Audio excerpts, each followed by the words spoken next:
बोलिए पंच परमेष्ठी भगवान की जय। द्वादशांगमयी जन्मणि मातेश्वरी की। प्रथमा योग वर्णित पौराणिक पुरुषों के जीवन से शिक्षा ग्रहण करने योग चर्चा के संदर्भ में पिछले समय वह वर्ण से वसु और बालशरण की बात आई थी। उसमें प्रश्न आया, आप केवल व्यवहारिक चर्चा करते हैं, आध्यात्म नहीं बताते हैं। वसु शब्द धर्म और 8 संख्या का वाचक है।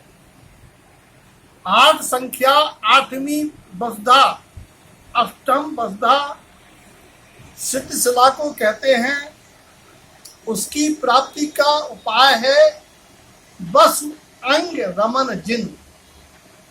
आत्मा के सम्यक दर्शन के 8 अंग, सम्यक ज्ञान के 8 अंग। वसु माने 8। चंचल जी ने लिखा एक जगह, वसु मूल गुण को पालन किए से रे जीव होता है शुद्ध और सुंदर।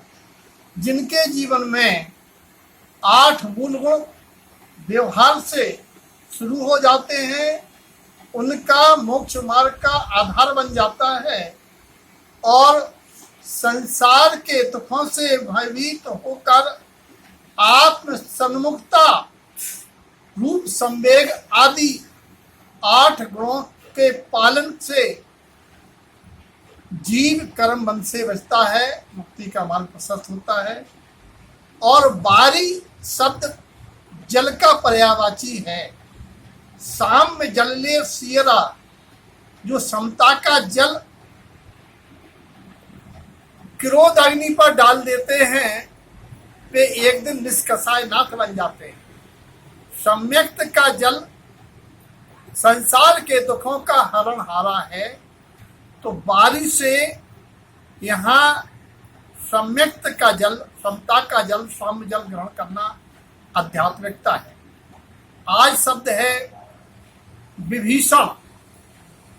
विभीषण शब्द का शिक्षा ये है कि जो भीषण हो, अत्याचारी हो, विभीषिका हो, दुर्भिक्षता हो, दुखों का कारण हो, उससे विपरीत चले, अर्थात आत्म राम से आके आत्म राम की शरण आ जाए।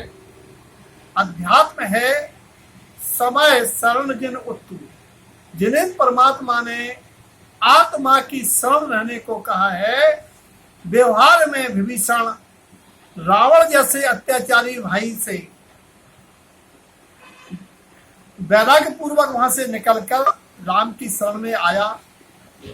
अब ये तो संसार है, 3 भाई 3 जगह गए, एक मोक्ष गया, एक स्वर्ग गया, एक दुर्गति में गया।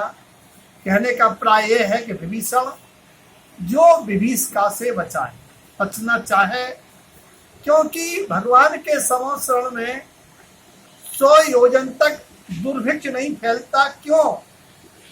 वो तो बाहरी अफसा है। आचार्य अवध ज्ञानी श्रीमंजन तारण स्वामी जी कहते हैं, स्वयं स्कंद स्वयं सुवीक्षम। आत्मा के गुणों को प्रगटाना स्वयं ही विकारी परिणामों के क्षय से होने वाला खराब कर्मों का संयोग का काल बिला जाएगा। और अगला शब्द है विशल्या। विशल्या रावण की पत्नी का नाम था, जिसने पूर्व भाव की पर्याय अनंग सरा के काल में जीव दया अभय दान के बल पर ऐसी पुण्य की विभूति अर्जित की। इस पर्याय में ऐसी रिद्धि मिली उसे विशल्या को, उसके स्पर्श किए हुए जल निरोगता का काम करती थी। लक्ष्मण की मूर्छा और कितने ही बंदर भालू जो घायल हो गए थे, विशल्या के स्पर्श किए हुए जल से निरोगता को प्राप्त हुए।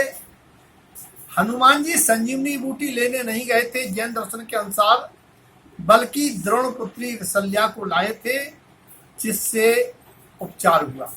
अध्यात्म ये है विशल्यम शल्य मुक्तम, जो शल्यों से मुक्त रहते हैं वही विशल्य होते हैं, निशल्य होते हैं।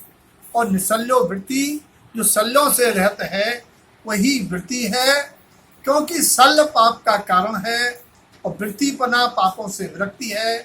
तो विशल्य शब्द से अध्यात्म है, शल्यों से विरक्त रहना, और व्यवहार है जीव दया करना। जय तारण, जय जय।